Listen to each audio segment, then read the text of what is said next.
আগামী ২৬ অক্টোবর বাফুফে নির্বাচন।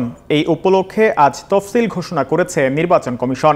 বাফুফে ভবনে দুপুরে তফসিল ঘোষণা করেন প্রধান নির্বাচন কমিশনার মেজবাউদ্দিন। বাফুফে নির্বাচনের মনোনয়নপত্র গ্রহণ শুরু হবে ৯ অক্টোবর।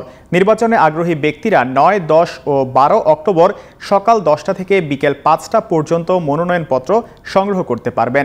সংগৃহীত মনোনয়নপত্র দাখিল করতে হবে ১৪ ও ১৫ অক্টোবর, আর যাচাই বাছাই হবে ১৬ অক্টোবর। আগামী ২৬ অক্টোবর সকাল থেকে রাজধানীর ইন্টারকন্টিনেন্টাল হোটেলে বাফুফে নির্বাচন শুরু হবে। দুপুর থেকে চলবে ভোট গণনা।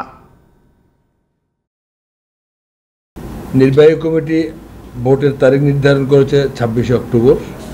মনোনয়নপত্র বিলি ৯, ১০ এবং ১২ অক্টোবর। মাঝখানে ১১ তারিখে পুজোর ছুটি আছে। ৯, ১০, ১২ এই ৩ দিন ফর্ম নিয়ে যাবে। প্রতিদিন সকাল ১০টা থেকে বিকেল ৫টা পর্যন্ত বাফুফে সচিবালয় ফর্ম দেবে। মনোনয়নপত্র দাখিলের সময় হচ্ছে ১৪ এবং ১৫ অক্টোবর ১০টা থেকে ৫টা।